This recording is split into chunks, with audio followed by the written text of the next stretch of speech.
Oke, jadi materi hari ini adalah analisis kadar air. Materinya nanti terisi dari pendahuluan, metode pengeringan oven, pengeringan microwave, metode destilasi, metode kimia, metode fisika. Jadi yang akan dibahas dalam materi ini, dalam slide ini ada kurang lebih 5 metode ya. Metode pengeringan oven. Oke. Nih, metode pengeringan oven, kemudian pengeringan microwave, kemudian metode destilasi, kimia, dan fisika. Nampak ini slide-nya? Daftar isi? Oke, kelihatan. Ya, berarti tadi memang jaringan itu bermasalah. Oke, berikutnya pendahuluan. Ya.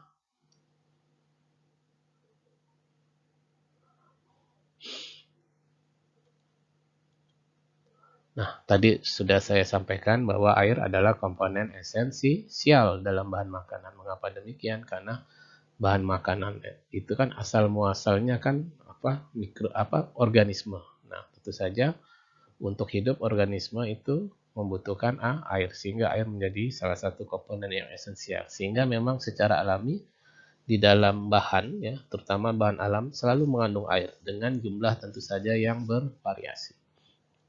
Kedua, kandungan air dalam bahan makanan tentu saja bervariasi tadi ya, tergantung dari sumbernya, apakah hewan ataupun tanaman. Kemudian dari jenisnya, apakah itu bahan mentah, bahan setengah jadi, atau bahan jadi, atau bahan olahan. Kemudian semua makanan, apakah itu buah, sayur, dan lain-lain, tentu saja memiliki kontribusi memenuhi kebutuhan manusia akan air. Selanjutnya, dalam makanan yang kering sekalipun, seperti buah-buah yang dikeringkan, kering sekali ya, tepung, biji-bijian juga terkandung air, walaupun jumlahnya sedikit. Namun selain memberikan banyak manfaat, air juga berpengaruh dalam hal mutu ya, baik itu secara fisik, kimia, ataupun secara mikrobiologis. Ya. Masih tambah ini tabel yang menunjukkan kadar air, kelihatan? Oke, baik. Berikut ini adalah daftar yang menampilkan kandungan kadar air dari berbagai produk makanan ya. Nah, persennya diukur secara weight basis. Jadi berdasarkan berat kandungan basahnya ya. Kandungan berat basahnya ya. Atau berat sampel awal. Nih, pertama ada kelompok makanan yang disebut dengan sereal, biji-bijian, roti, dan pasta. Nah, rata-rata kandungan airnya tidak terlalu tinggi ya. Rata paling tinggi ini sekitar 13%-an. Ya, bahkan ada yang di bawah 10%. Ya.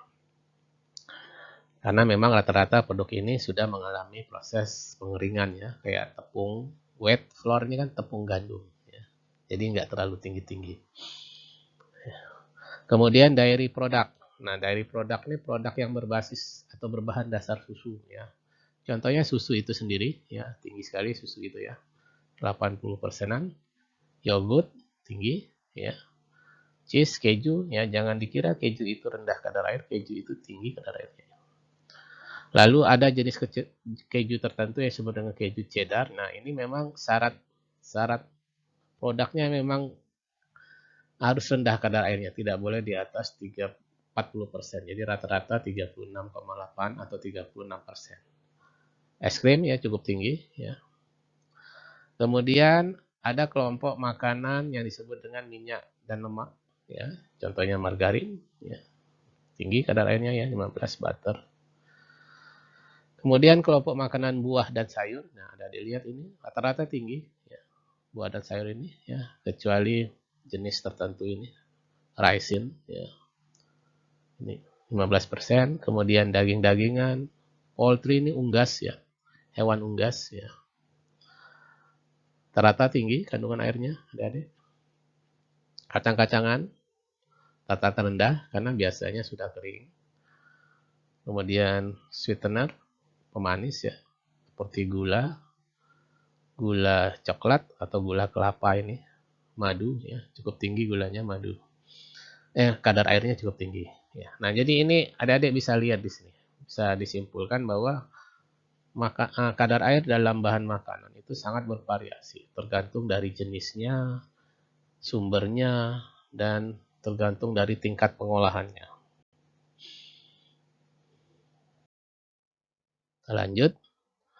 Nah, sekarang apa manfaat atau kegunaannya kita melakukan pengujian atau analisis kadar air? Nah, manfaatnya antara lain, manfaatnya pertama dalam hal bahwa kandungan air itu bisa kita jadikan sebagai faktor kualitas atau faktor penentu kualitas. Artinya apa? Dengan melihat air, ya kita tahu kualitas makanan seperti apa. Mengapa? Karena nanti air mempengaruhi pengawetan beberapa produk dan mempengaruhi stabilitas. Contohnya, pada sayuran dan buah kering, sangat berpengaruh sekali adik-adik kandungan air. Kandungan air yang sangat tinggi tentu saja nanti berpengaruh terhadap pengawetannya. Ini lebih singkat masa simpannya kalau sayur kandungan airnya tinggi. Ya. Cepat busuk, ya bahasa kita seperti itu. Pada susu kering, ini susu yang ditepungkan itu sangat pengaruh sekali kadar air ya, tidak boleh terlalu tinggi. Kemudian pada telur yang dibubukkan ya, jadi ada produk yang namanya telur pupuk. Pada kentang kering juga demikian. Ini contoh-contoh saja. Masih banyak contoh yang lain. Rempah-rempah itu air merupakan sangat berpengaruh ya. Kalau airnya terlalu tinggi, rempah-rempahnya juga tidak awet. Kemudian kadar air juga digunakan sebagai faktor kualitas produk. Ya, jadi ini jelas-jelas di dalam labelnya ini ya harus tertulis kadar air, kandungan kadar airnya. Ya. Karena kalau kadar airnya melebihi sekian persen, ini biasa produk ini tidak bisa dipasarkan karena dianggap tidak sesuai spek. Contohnya, ya selai dan jeli itu harus punya kandungan air tertentu. Ya, sebab kalau kandungan airnya tinggi, nanti kristalisasi gula itu gampang terjadi. Ya. Jadi di dalam selai dan jeli itu harus dihindari justru terjadinya kristalisasi gula. Kalau enggak produknya enggak seperti lengket-lengket seperti jelly gitu, nggak bisa dioleskan kalau terjadi kristalisasi. Sirup gula juga harus dicegah terjadi kristalisasi, maka kandungan kadar airnya harus memenuhi syarat tertentu. Sereal instan, ya demikian pula. Kemudian manfaat air adalah ya, pengurangan air digunakan untuk kemudahan dalam hal apa? Pengemasan atau pengiriman. Contohnya pada produk susu kental. Ya. Jadi kandungan kadar air pada susu kental itu sedemikian rupa dikurangi ya, supaya memudahkannya dalam proses packaging dan pengiriman. Contoh lain, gula, tebu cair, dan pemanis jagung cair. Produk-produk dehidrasi itu akan sulit sekali dikemas jika terlalu tinggi kandungan air atau kelembapannya. Kemudian juga pada jus buah yang dipekatkan, ya, yang sudah dievaporasi, sudah dipekatkan. Kemudian kadar air atau katakanlah berpengaruh terhadap kadar padatan seringkali ditentukan dalam standar komposisi, misalnya standar identitas. Ini terjadi pada keju cheddar. Ya, jadi keju cheddar itu syarat produknya ya, syarat standarnya adalah kadar airnya harus kurang atau sama dengan, jadi paling tinggi 39%, tidak boleh lebih dari 39%. Kalau tadi kita lihat 36,8, nah itu yang umum ya, yang umum ya. Tapi dia sebenarnya masih bisa sampai 39%. Tepung itu ya, yang difortifikasi itu harus memiliki kadar air maksimum 15%. Ya. Kurang atau sama dengan, berarti maksimum. Suara saya masih bisa adik-adik dengar? Masih, Bu. Oke, baik, saya lanjutkan. Jus nanas itu harus memiliki padatan telarut. Nah, jadi cara menyatakan kadar air bisa juga dengan menyatakan padatan telarutnya. Makin tinggi kadar air, padatan telarut makin kecil. Makin rendah kadar air, padatan telarut makin tinggi. Nah, ini harus lebih dari 10,5 Brix, derajat Brix. Itu untuk jus nanas. Nah, angka-angka ini adik-adik menjadi standar. Ya. Kalau tidak memenuhi kriteria angka-angka ini, nah berarti produknya itu tidak bisa diperdagangkan ya, atau tidak bisa dinamai dengan produk tersebut. Ya, jadi yang namanya keju cheddar ya harus maksimal 39. Nggak ada keju cheddar yang kadar airnya 50%. Ya, karena namanya bukan lagi keju cheddar kalau udah 50% ya. Sirup glukosa itu maksimum total padatannya 70%. Bukan maksimum, minimal 70%. Ya, sama ini jus nanas juga padatan telarutnya minimal 10,5%. Berarti apa? Kadar airnya ini harus tinggi adik-adik. Jus nanas, sirup glukosa ini. Ya.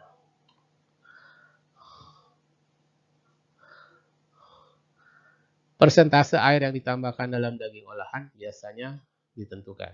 Ya. Kemudian manfaat dari penentuan kadar air adalah dari nilai gizi. Karena nilai gizi makanan itu basisnya atau dasarnya dari kadar air untuk menghitungnya. Kemudian manfaat yang lain adalah data kelembapan, maksudnya data kandungan air dalam bahan makanan. Bisa juga untuk menyatakan hasil dari penentuan komponen lain pada dasar yang seragam. Artinya apa? Nanti misalnya ya, contohnya persen protein. Kadar persen protein itu bisa ditentukan adik-adik ya berdasarkan apa? Berat kering. Nah, kadar lemak, persen lemak bisa ditentukan berdasarkan berat kering. Nah, ketika penentuannya berdasarkan berat kering, berarti air tidak dihitung di situ. Jadi menjadi dasar dalam perhitungan.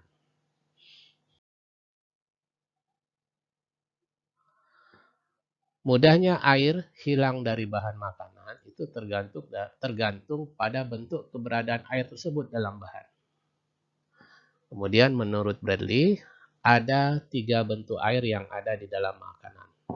Pertama, kita sebut dengan air bebas, yaitu air yang dapat mempertahankan sifat fisiknya, sehingga dia mampu berperan sebagai agensia pendispersi. Nah, ini kalau bahasa sehari-hari kita namanya sebagai pelarut ya.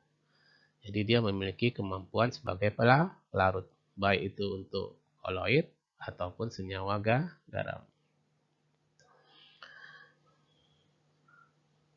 Kemudian ada pula bentuk air di dalam bahan itu yang kita sebut dengan air teradsorpsi. Yaitu air yang terikat erat adik-adik atau terperangkap pada dinding sel atau protoplasma. Ataupun air yang terikat erat dengan protein. Nah, air terabsorpsi ini sudah agak susah untuk dilepaskan karena kuat sekali ikatannya.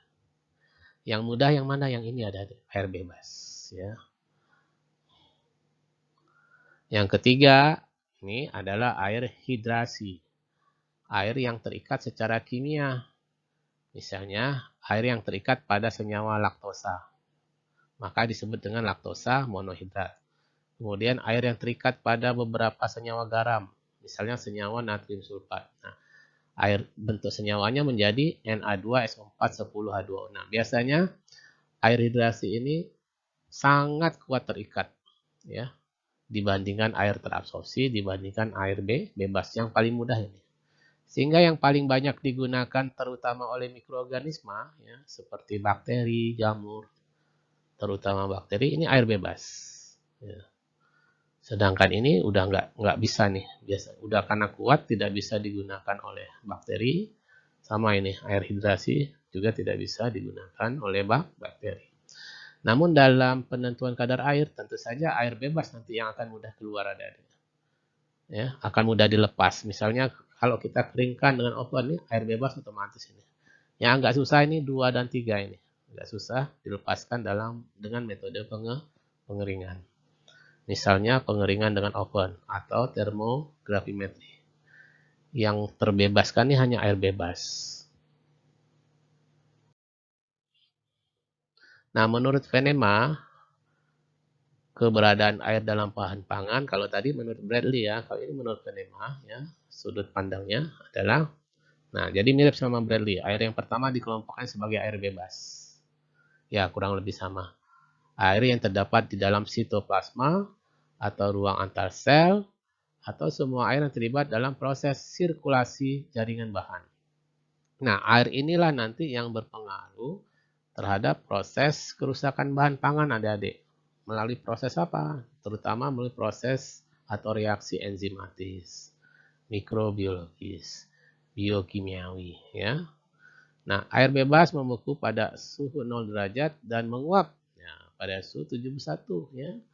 Jadi secara fisik harusnya 100 derajat air menguap itu adik-adik. Ya, namun karena bentuknya bebas, dia akan lebih mudah menguap ya dibandingkan air biasa.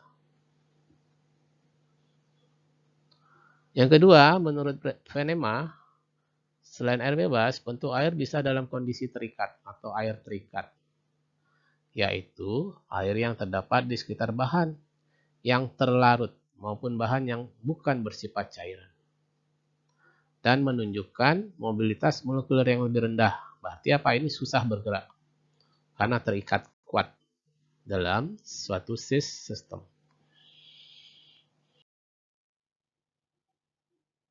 Nah, sedangkan Meyer menyatakan bahwa ya air terikat dibagi lagi menjadi dua. Nah, kalau tadi kan Venema berpendapat bahwa ada dua jenis air, air bebas dan air terikat. Nah, ditambahkan oleh si Meyer bahwa air yang terikat itu dibagi menjadi dua, yaitu air yang terikat kuat, ya, ini membentuk hidrat, ya, sukar diuapkan dan tidak membeku pada suhu 0 derajat Fahrenheit. Dan yang kedua, air yang terikat lemah, air yang terabsorpsi pada permukaan makromolekul. Namun, air yang terikat ini secara terminologis memiliki keterbatasan dan sukar didefinisikan, sehingga belum ada konsensus dari beberapa pendapat yang ada. Ini menurut Venema. Nah, kemudian coba kita simpulkan bahwa menurut derajat keterikatan air, itu air terikat dibagi atas 4 tipe, yaitu tipe 1, ini jenis air terikat yang sangat kuat dan membentuk hidrat dan tidak membeku pada proses pembekuan. Jadi, kalaupun ada adik diinginkan pada suhu 0 derajat, tipe 1 ini dia tidak membeku. Kedua, air terikat tipe kedua. Nah, jenis air ini membentuk ikatan hidrogen dengan molekul air lain. Oke. Tipe 3. Nah, air terikat tipe 3 ini secara fisik dia terikat pada bahan seperti membran, mudah diuapkan, dan dimanfaatkan untuk pertumbuhan mikrobia. Nah, tipe keempat adalah jenis air terikat yang tidak terikat dalam jaringan. Nah, air yang terdapat dalam bentuk bebas inilah nanti yang dapat membantu terjadinya proses kerusakan bahan makanan.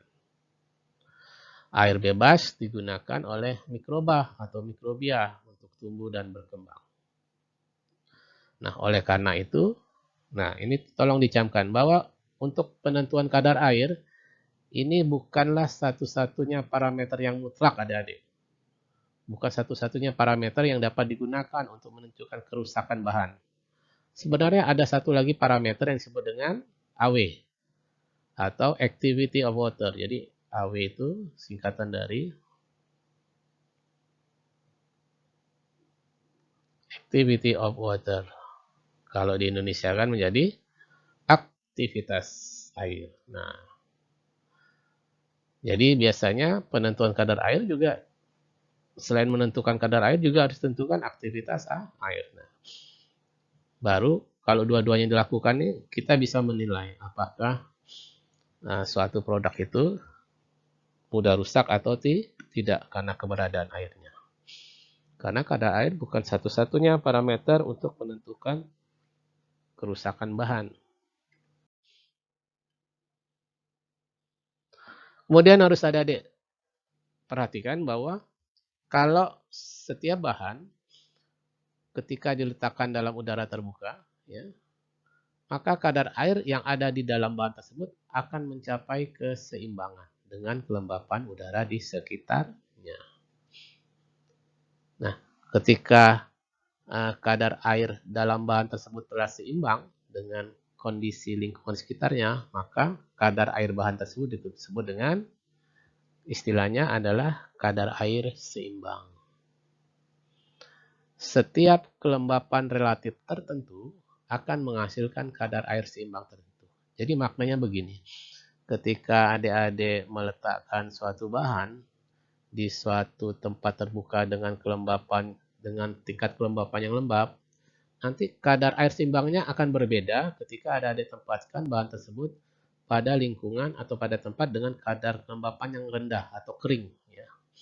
Maka kadar air seimbangnya ini akan berbeda-beda adik-adik, tergantung pada kondisi kelembapan sekitarnya.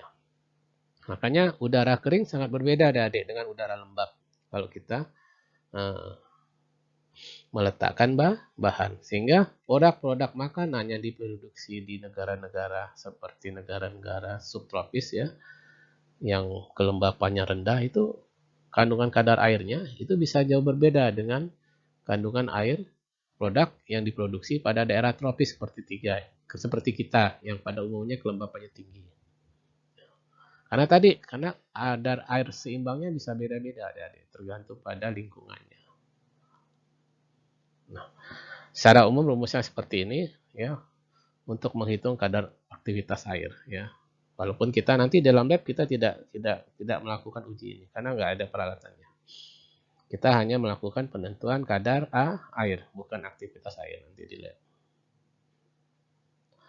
Nah, apakah ada korelasinya? Ada adik antara aktivitas air dan air. Namun umumnya tidak linear atau tidak lurus. Artinya apa? Artinya kenaikan kadar air tidak selalu diikuti dengan kenaikan aktivitas air secara proporsional atau secara linear. Ya. Dan setiap produk beda-beda adik-adik. Korelasinya atau hubungannya. Tidak selalu sama. Sehingga tidak selalu bisa ditentukan berdasarkan hubungan yang sama. Nah, seperti ini kurang lebih. Korelasi atau hubungan antara water activity tadi, AW, dan kadar air, katakanlah Ka. Ya. Tidak seperti lurus seperti ini tadi, tapi dia berbentuk kurva lengkung. Ya.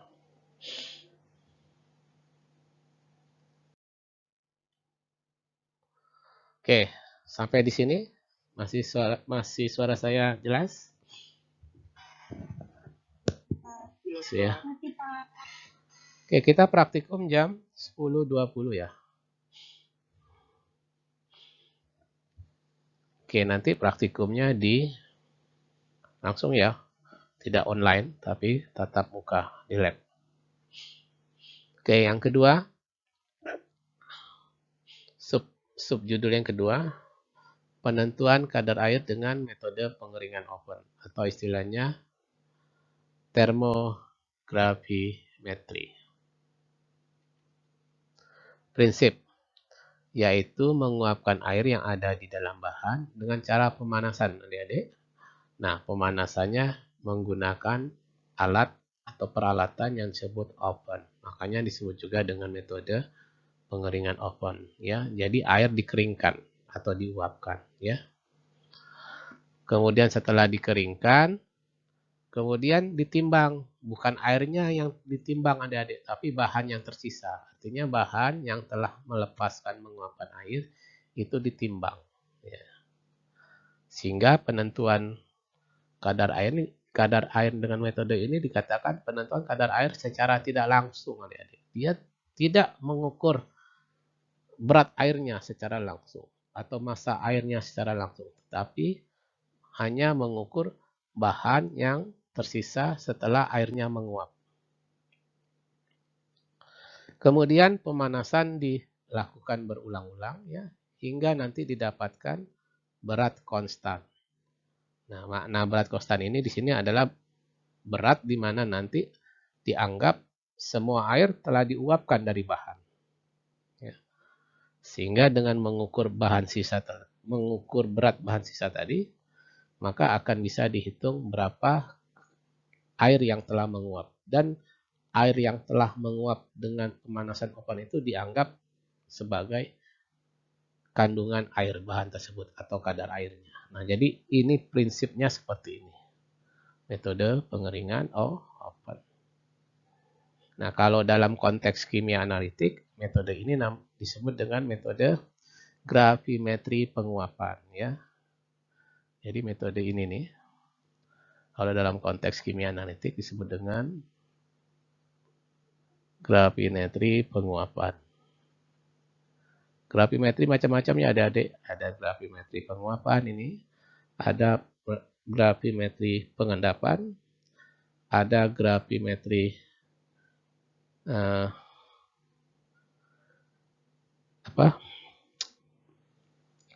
elektrogravimetri ya, atau gravimetri elektrolisis, kemudian ada gravimetri partikulat. Kalau ini namanya gravimetri penguapan karena nanti kita menimbang sisa bahan setelah airnya diuapkan. Nah, metode ini tergolong cara yang relatif mudah ya. Cukup bahannya dimasukkan, dipanaskan oleh oven pada suhu tertentu, setelah waktu tertentu ditimbang. Nah, dianggap mudah ya, dan juga dianggap murah. Ya. Namun, di balik mudah dan murahnya ini ada kelemahannya. Apa itu? Nah, bahan selain air ikut menguap adik-adik. Ikut hilang bersama air. Ya, terutama bahan-bahan atau zat-zat yang titik didihnya lebih rendah dari air atau sama dengan air. Ya, contohnya apa? Kalau di dalamnya ada senyawa-senyawa alkohol seperti etanol, metanol, ya, itu ikut menguap alkoholnya. Kalau di dalamnya ada senyawa-senyawa seperti asam asetat, ini kan udah menguap, ikut menguap. Dan pada produk rempah-rempah itu kan banyak minyak atsirinya. Nah, ikut menguap karena minyak atsiri ini rata-rata mudah menguap. Rata-rata pada suhu 50 derajat minyak atsiri itu udah menguap. Sehingga dianggap nanti atau terhitung nanti minyak atsiri, asam asetat, dan senyawa-senyawa lainnya menguap, itu dianggap air. Padahal sebenarnya bukan. Nah, itu kelemahannya. Ini kata kelemahannya. Sehingga di sini terjadilah apa yang disebut dengan kesalahan positif. Ya, atau errornya positif. Mengapa positif? Karena nanti hasil perhitungannya nanti akan lebih besar dari jumlah yang sebenarnya. Ya, mengapa? Karena alkohol ikut terikut kalau ada alkohol. Minyak atsiri ikut terikut, asam asetat ikut terikut. Sehingga ini nggak cocok adik-adik untuk bahan-bahan yang mengandung misalnya kadar alkoholnya tinggi seperti tape. Tape itu ya, tape ubi ya. Ya, tapai kata orang sini. Itu nggak cocok untuk mengukur kadar air dengan metode oven ya, karena di dalamnya banyak alkohol, itu masih ada alkohol. Apalagi nih untuk rempah-rempah nggak cocok adik-adik. Adik-adik akan memberikan hasil analisisnya sebagai kesalahan positif. Hasil yang adik-adik hitung nanti akan lebih besar dari nilai yang sebenarnya. Kesalahan positif namanya. Apalagi kelemahannya nih. Kelemahannya tidak cocok untuk zat-zat untuk bahan-bahan sampel yang terjadi reaksi yang menghasilkan air ketika dipanaskan. Nah, atau zat mudah menguap lainnya. Contohnya gula, adik-adik. Zat-zat yang banyak mengandung gula, contohnya kayak sirup gitu ya, itu akan mengalami ini adik-adik. Dia melepaskan air sekaligus mengalami dekomposisi atau istilahnya karamelisasi, coklat-coklat gitu ya. Nah, tidak cocok adik-adik untuk untuk permen-permen, candy ya, atau istilahnya dalam pangan itu confectionery, produk-produk manis-manis seperti permen-permen itu nggak cocok. Lalu apalagi tadi sirup nggak cocok ya. Madu juga nggak cocok karena kandungan gulanya tinggi. Nggak bisa dengan metode ini untuk menentukan menurunkan kadar air. Apalagi bahan-bahan makanan yang kandungan lemaknya tinggi. Karena apa? Lemaknya mengalami nanti oksidasi. Nah, ketika lemak mengalami oksidasi, nanti lemaknya menghasilkan air. Nah, air yang menguap itu terhitung sebagai kadar air, padahal sebenarnya itu dari lemak. Dari lemak yang mengalami oksidasi. Bukan air yang secara alami terdapat dalam pangan tersebut. Paham adik-adik? Bisa dipahami? Halo? Ya, Pak. Sabar. Oke, baik. Tidak. Bentar, saya lihat jam. Oke, masih setengah jam lagi.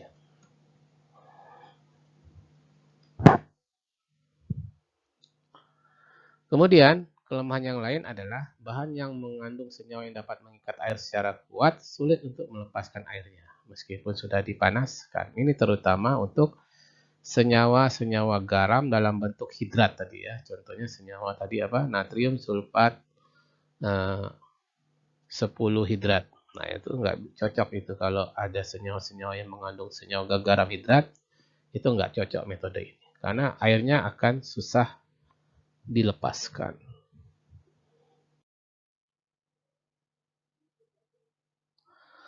Nah, untuk mencepat terjadinya penguapan air atau menghindari terjadinya reaksi yang menyebabkannya terbentuknya air atau reaksi lainnya yang terbentuk karena pemanasan, maka salah satu solusinya adalah pemanasan dilakukan pada suhu rendah namun harus dengan tekanan vakum. Sehingga oven yang dipakai ya tidak bisa oven biasa, harus oven yang namanya oven vakum. Tentu saja kalau mau beli oven vakum jauh lebih mahal daripada oven biasa dari. Ya. Kalau oven biasa itu beroperasi pada tekanan biasa ya, tekanan 1 bar ya. Tekanan atmosfer normal, suhunya biasanya 105 derajat Celcius. Tapi kalau pakai oven vakum, ya ini suhunya bisa rendah. Misalnya suhunya bisa kita setting 50 derajat Celcius. Namun tekanan vakumnya harus rendah, ya. Tekanan vakumnya bisa pada serendah 72 milibar. Nah, tapi investasi pembelian oven vakum jauh lebih tinggi adik-adik. Kita punya kok ini, cuman jarang digunakan. Ya. Ya. Dan tentu saja biaya operasionalnya tidak murah, ya, membutuhkan watt listrik yang jauh lebih besar. Ya, jadi setiap alat punya sisi kelebihan dan kekurangan. Nah, oven vakum ini hanya digunakan untuk penentuan kadar air di mana sampelnya mudah rusak karena panas. Kalau sampelnya tidak mudah rusak karena panas, ya kita tetap menggunakan oven biasa.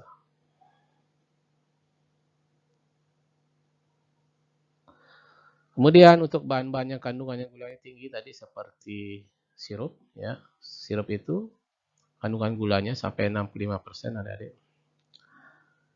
Itu kalau kita panaskan, kita uji kadar airnya dengan metode pengeringan oven nih, ya, biasanya kurang lebih 100 derajat. Itu menyebabkan terjadinya pergerakan pada permukaan bahan. Nanti permukaan bahan itu mengalami case hardening, pengerasan.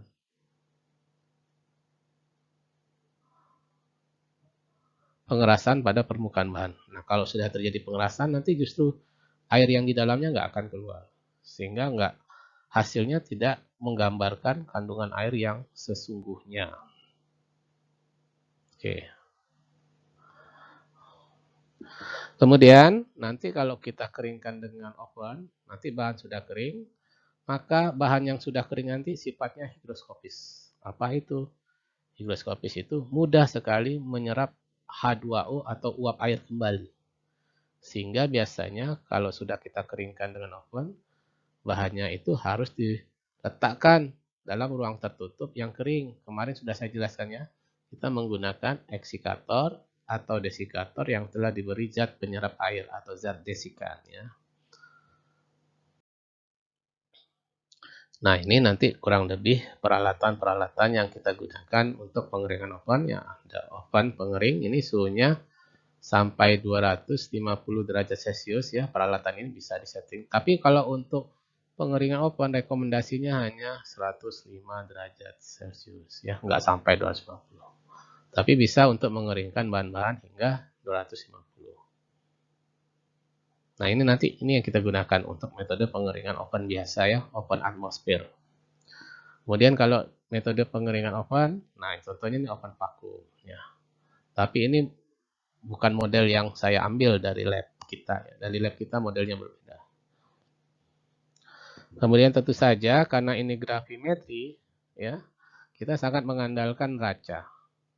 Neraca yang digunakan harus neraca analitik karena neraca analitik itu memiliki tingkat ketelitian yang tinggi sampai 4 angka di belakang koma. Dan tentu saja tadi desikator atau eksikator nanti bahan setelah kita masukkan oven ya. Ini kan dalam kondisi panas. Ini harus segera kita masukkan ke sini. Mencegah terjadinya higroskopi ya. Penyerapan kembali uap air.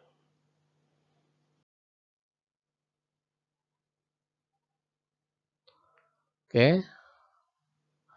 Nah, tadi penyerapnya itu atau zat desikannya pada desikatornya ya. Ini bisa berupa kapur aktif, asam sulfat, silika gel, dan lain-lain. Tapi yang paling umum digunakan ini ada ya karena praktis dan lebih murah, aman lagi ya. Contohnya ini silika gel. Nah, kalau dalam kondisi dia tidak jenuh air, ya berarti dia siap menyerap air ya. Kalau dalam ini berarti dia kondisi siap menyerap air atau kondisinya tidak jenuh air, warnanya biru adik-adik. Ya, tapi kalau dalam kondisi di sini sudah jenuh air ya, berarti tidak bisa digunakan. Ya, itu warna merah. Kemudian gimana? Apakah langsung kita buang? Tidak, kita panaskan lagi adik-adik. Tentu saja pemanasannya agak lama supaya dia berubah lagi menjadi biru seperti ini.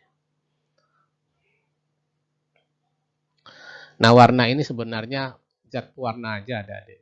Ya, sebenarnya bukan warna alami dari silika gel.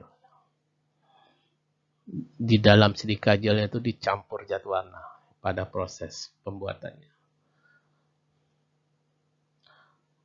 Nah, ini tadi kalau biru dia itu berarti kosong airnya ya, berarti udah bisa digunakan. Tapi kalau sudah jenuh dia berwarna merah dan jika dipanaskan nanti berwarna biru kembali. Nah, perhitungan kadar air dengan metode pengeringan oven ini berdasarkan berat atau massa. Massa apa? Pertama massa basah. Massa basah itu apa? Massa sebelum dikeringkan. Massa sampel sebelum dikeringkan. Kita sebut dengan istilahnya wet basis. Nah, perhitungannya namanya DB atau dry basis. Nah, selain dengan wet basis bisa juga dengan dry basis. Berdasarkan apa?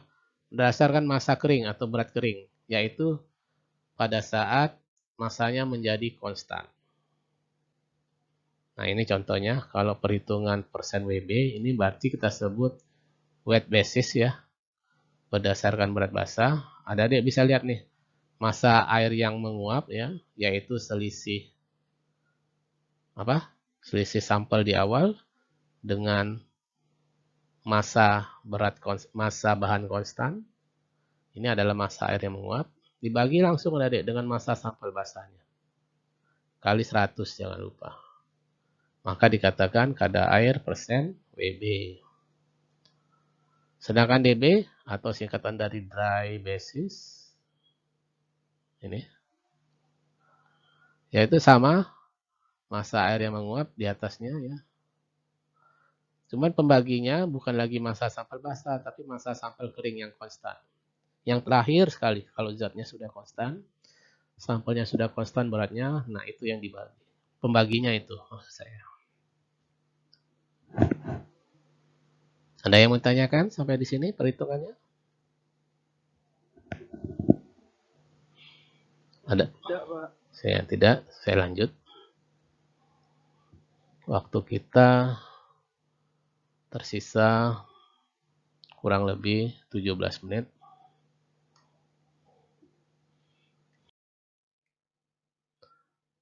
Oke, metode yang kedua adalah metode pengeringan dengan menggunakan gelombang pendek atau microwave. Ya, mungkin adik-adik istilah microwave tidak asing lagi ya.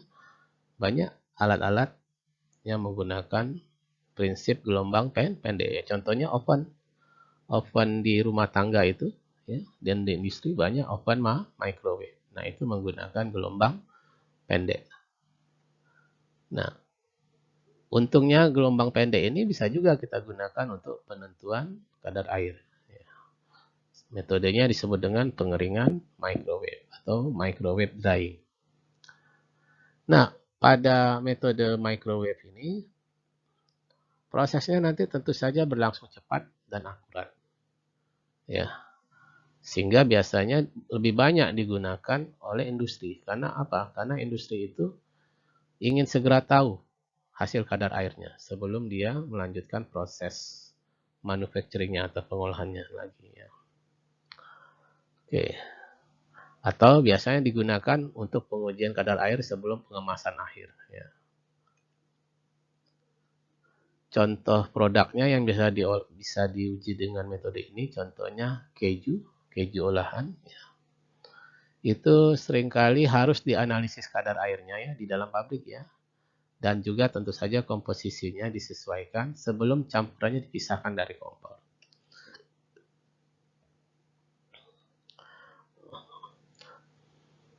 Kemampuan untuk menyesuaikan komposisi produk dalam proses membantu produsen makanan mengurangi biaya produksi, memenuhi peraturan persyaratan, dan memastikan konsentrasi produk. Jadi dalam segi-segi tertentu, metode pengeringan microwave ini digunakan ya, terutama untuk industri adik-adik yang membutuhkan informasi kadar air yang cepat sebelum dia melakukan packaging akhir ya, atau sebelum dia melakukan formulasi akhir produknya. Nah ini contoh ya, contoh microwave yang berfungsi sebagai moisture analyzer atau khusus untuk menentukan kadar air ya. Jadi prosesnya cepat sekali adik-adik ya. Dan dilakukan secara cepat ya. Jadi sambil ada batch tertentu produk yang dihasilkan melewati sensor dari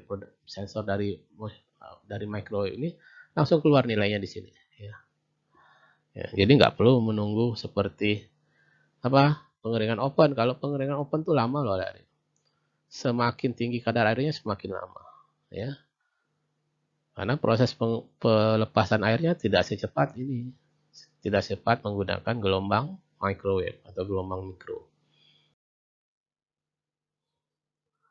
Nah, metode yang ketiga untuk penentuan kadar air adalah metode destilasi. Nah, metode destilasi ini disebut juga dengan metode termovolumetri. Prinsip dari penentuan kadar air dengan metode destilasi adalah menguapkan air adik-adik. Jadi prinsipnya tetap menguapkan air. Mirip seperti pengeringan oven dan pengeringan microwave, dia menguapkan air, tapi cara dia menguapkan airnya bukan secara dengan pemanasan saja ya. Pemanasan secara fisik saja. Dengan memberikan panas tidak. Tapi dengan cara apa? Dengan cara mencampurnya dengan cairan kimia. Jadi air itu nanti di bawah adik-adik, di bawah atau digandeng lah, diangkut dengan cairan kimia, dan cairan kimianya harus punya syarat tertentu. Apa syaratnya? Satu, nih, titik didih cairan kimia tersebut harus lebih tinggi dari air. Kalau air itu kurang lebih 100 derajat Celcius, maka cairan kimia pembawa air itu harus lebih tinggi dari ini, misalnya 120, 130, dan lain sebagainya. Penting lebih tinggi. Kedua, dia harus punya sifat yang berlawanan dengan air. Kalau air itu sifatnya polar, maka cairan pembawa ini harus non-polar. Atau istilahnya dia tidak boleh bercampur dengan air. Air itu kan polar. Nah, maka cairan pembawa ini harus non-polar adik-adik. Ya. Tidak bisa sesama polar. Ya, misalnya dengan alkohol ya nggak bisa. Alkohol masih polar, kurang lebih air. Kemudian ini syarat kedua ya, dia harus tidak bercampur dengan air atau non-polar. Syarat yang ketiga, berat jenisnya adik-adik harus lebih rendah dari air. Ya, supaya apa? Supaya nanti dia posisinya ada di bawah lapisan air, disiapkan di atas lapisan air. Supaya apa? Memudahkan perhitungan nanti. Memudahkan untuk menghitung volumenya. Karena menghitung volumenya ini menggunakan mata secara langsung. Kita lihat berapa volumenya ya. Nah, ada beberapa senyawa cairan pembawa yang memenuhi 3 syarat ini. Contohnya toluen dan silen. Toluen dan silen ini masih bersaudara ya adik-adik ya. Dia hanya beda gugus metilnya saja ya. Cara destilasi ini digunakan umumnya untuk menentukan kadar air kalau kandungan airnya kecil adik-adik. Ya.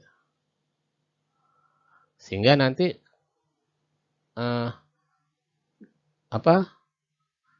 durasinya singkat sekali, kurang lebih hanya 1 jam sudah bisa diukur kandungan airnya.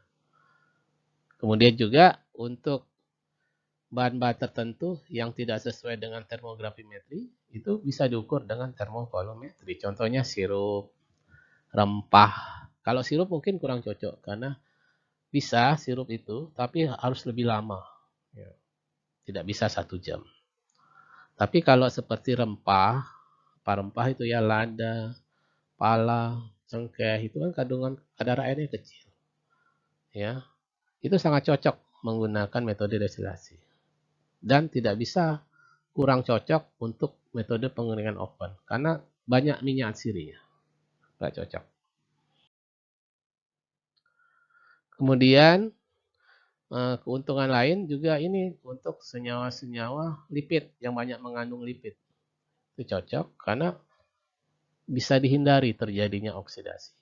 Dan senyawa-senyawa yang mengandung gula juga cocok ya tadi ya. Walaupun mungkin kalau kandungan airnya tinggi, dia harus lebih lama. Ya. Oke. Kemudian bahannya mengandung gula dan protein yang tinggi. Seringkali dalam pelaksanaan metode ini dicampur dengan asbes, serbuk asbes, untuk mencegah terjadinya superheating atau pemanasan yang berlebih. Pemanasan yang berlebih ini nanti bisa menimbulkan dekomposisi bahan. Nah, ini seperti ini. Metode termodestilasi. Ya. Prinsip kerjanya destilasi, ya. Dia harus memiliki perangkat destilasi yang disebut dengan Bidwell Stirling. Ya. Mana Bidwell Stirling yang ini adik-adik? Nah, ini ya. Kemudian tentu saja dia harus memiliki kondensor, panel destilasi, dan labu didih. Sampel nanti dimasukkan sini ada ya. Sampelnya misalnya kita ambil contohnya 1 gram lada, bubuk lada. Ya. Masukkan sini. Kemudian ditambah solvent, misalnya kita pakai toluen. Ya. Sini. Lalu kita panaskan, ini pemanasnya ya. Panaskan, ini akan menguap. Nah, yang menguap air dulu adik-adik. Karena air titik didihnya lebih rendah dari toluen. Toluen itu kurang lebih 130 derajat Celcius. Uap airnya, di sini dia ngembun jatuh ke sini adik-adik. Nah, selain itu, nanti setelah mencapai suhu 130, toluennya menguap. Nah, lalu mengembun lagi di sini. Nah, jadi di sini nanti akan terbentuk lapisan toluen dan lapisan air. Nah, lapisan toluennya ada di bawah, lapisan airnya ada di atas. Jadi ada 2 lapisan. Nah, nanti dengan mata secara langsung kita akan coba hitung di sini berapa volume air. Nah, setelah itu akan dihitung persen kadar airnya. Nah, di sini ya. Kadar airnya, persennya ya sederhana saja. Volume air di sini dibagi dengan apa? Berat sampel. Kali 100. Nah, mengapa bisa pakai volume air? Karena dianggap berat jenis air adalah 1. Artinya apa? Volume air akan sama dengan massa air kalau berat jenisnya 1. Oke. Nah, ini tadi senyawanya ya. Bisa menggunakan toluen dan bisa menggunakan silen. Tapi yang dipakai toluen karena lebih murah dibandingkan silen. Silen lumayan mahal harganya ya dibandingkan toluene. Tapi dia saudara mirip ya. Kalau ini 1 metil, di sini CH3. Kalau silen 2 metil. Ini namanya apa? Monometil benzen. Kalau ini namanya dimetil benzen, silen. Oke, sedikit lagi adik-adik ya. Kita selesaikan saja ya. Oke. 7 menit lagi. Nah, metode kimia. Nah, kalau tadi sudah ya, metode pengeringan oven, metode pengeringan oven itu ada 2, pakai oven biasa sama oven vakum. Metode pengeringan gelombang microwave atau gelombang pendek. Nah, kemudian tadi metode termodestilasi atau termovolumetri. Nah, yang berikutnya ini metode kimia yang keempat. Nah, tentu saja metode kimia ini mengandalkan reaksi kimia nanti. Jadi nanti kurang lebih H2O atau airnya diikat oleh senyawa kimia. Sehingga nanti bisa ditentukan secara kimia berapa kandungan H2O-nya. Jadi ini sangat mengandalkan bahan kimia. Metode kimia yang sering digunakan, banyak sekali metodenya ya adik-adik. Tapi yang paling terkenal ini adalah cara titrasi menurut Carl Fischer. Kita punya ini, alat Carl Fischer-nya ya. Prinsip dari penentuan kadar air dengan cara Carl Fischer ini adalah mentitrasi sampel adik-adik. Jadi metodenya titrasi adik-adik. Dengan larutan iodin yang dilarutkan dalam metanol. Iodin itu I2 adik-adik ya, I2. Nih. Ini I2 tapi dilarutkan dalam metanol. CH3OH metanol. Pelarutnya metanol, zat larutnya atau solutnya I2. Nah, selain metanol, bisa juga digunakan sulfur dioxide atau SO2 atau senyawa piridin. Metanol dan piridin ini nanti digunakan untuk melarutkan iodin dan melarutkan pula sulfur dioksida agar reaksi dengan air berjalan menjadi lebih baik. Kemudian piridin dan metanol fungsinya juga mengikat asam sulfat yang terbentuk sehingga nanti air titrasi dapat ditentukan lebih jelas dan tepat. Karena ingat, titrasi itu prinsipnya harus ada titik akhir titrasi. Jadi dalam metode ini harus jelas titik akhir titrasinya. Selama nanti air ada di dalam bahan, maka air ini akan terus bereaksi dengan iodinnya atau dengan I2. Namun nanti setelah air habis, maka iodin tidak akan bereaksi lagi atau sifatnya bebas. Maka nanti dalam metode Carl Fischer ini iodin diberikan dalam jumlah yang berlebihan. Nah, nanti iodin yang tidak diikat oleh H2O ya karena dia diberikan dalam jumlah berlebihan akan mudah dikenali dengan cara apa? Akan membentuk warna kuning coklat ya, sehingga terbentuknya warna kuning coklat ini dianggap sebagai titik air titrasi adik-adik. Ya. Nah, untuk memperjelas warna ini, warna kuning coklat ini biasanya ditambahkan indikator.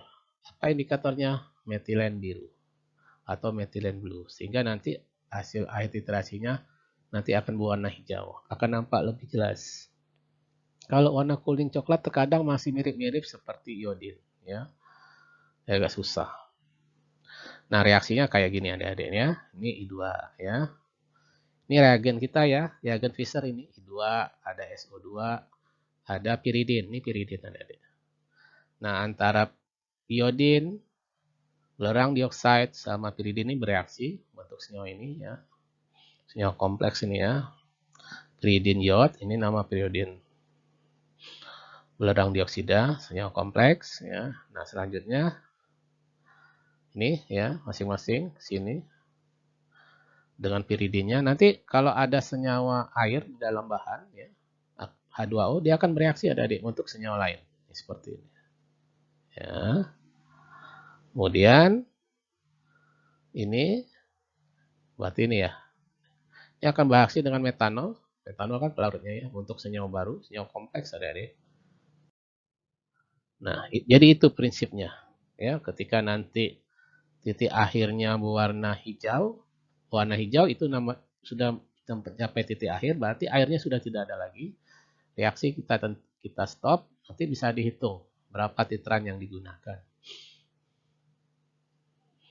Nah, cara Carl Fisher ini umumnya menentukan kadar air yang terkandung dalam alkohol. Misalnya adik-adik punya produk senyawa alkohol ya. Anggap saja itu adik-adik alkoholnya mau digunakan untuk obat ya.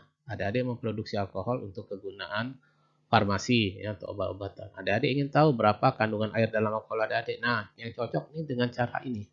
Dengan cara Carl Fisher. Nah, madu. Ini lebih baik dengan Carl Fisher, tidak bisa dengan cara open. Atau paling tidak dengan cara destilasi tadi madu masih bisa lah ya. Tapi kalau dengan pengeringan open nggak bisa ada adik madu ya. Tepung-tepung gula ya. Dan bahan makanan yang dikeringkan. Ini cocok dengan cara Carl Fisher. Cara ini banyak dipakai karena memberikan nilai dengan ketepatan yang tinggi dan juga berlangsung cepat dengan tingkat ketelitian 0,5 mg. Artinya apa? Kalau ada zat sampel ya, yang kandungan airnya selisih di atas ini masih bisa terdeteksi dengan metode Carl Fisher. Nah ini ribet ya. Rangkaian titrasinya bukan hanya sekedar buret, adik-adik. Ya. Dilengkapi dengan peralatan-peralatan yang lain. Ini manual adik-adik. Nah, karena rumitnya begini maka diotomatisasi adik-adik seperti ini. Nah, tapi tentu saja harganya berkali-kali lipat ini adik-adik. Ini jauh lebih mahal bandingkan ini. Ya, karena ini yang udah diotomatisasi. Adik-adik tinggal duduk manis diam, tinggal tekan-tekan aja tombol, titik akhirnya terbentuk, langsung terbaca berapa kadar airnya. Ya, tentu saja ini membutuhkan uang yang lebih dan skill yang tinggi adik-adik ini, susah menggunakannya. Ya. Oke. Ya, sekali lagi ya, saya lanjutkan, hanya ini terakhir. Metode fisika. Nah, metode fisika sering juga digunakan dalam penentuan kadar air, biasanya menggunakan prinsip daya hantar listrik atau resistensi. Artinya apa? Bahannya itu nanti dialiri oleh arus listrik adik-adik. Sehingga nanti dihitung berapa daya hantar listrik yang dihantarkan oleh bahan tersebut atau kebalikannya, resistensinya, daya hambatnya. Ya. Nah, harus ada dipahami. Jadi penentuan secara fisika ini berdasarkan prinsip bahwa air itu merupakan penghantar listrik yang baik adik-adik. Makanya adik-adik harus berhati-hati kan kalau ada kabel yang lepas listrik ya, kalau kena air itu sangat berbahaya. Sehingga bahan dengan kandungan air yang besar tentu saja nanti listrik yang dihantarkan jauh lebih tinggi. Atau nilai resistensi juga relatif lebih kecil. Resistensi itu daya hambatnya. Zat yang dilalui aliran listrik bila terdapat grafik yang menggambarkan hubungan, maka nilai resistensi bahan akan diketahui adik-adik, sehingga kadar airnya bisa dihitung. Nah, umumnya alat yang digunakan berdasarkan secara fisika ini ya untuk mengukur kadar air namanya disebut resistensimeter atau moisture tester. Ya, kemudian harus diingat bahwa untuk penentuan kadar air berdasarkan daya hantar listrik ini juga harus diperhatikan suhunya karena suhu sangat mempengaruhi konduktivitas atau daya hantar listrik. Sehingga nanti harus diberikan koreksi ya pada suhu-suhu tertentu. Oke, biasanya ada skala adik-adik ya. Pada suhu berapa maka koreksinya berapa. Oke, saya rasa demikian ya untuk kadar air teorinya. Nanti pada jam berikut kita masuk praktikum.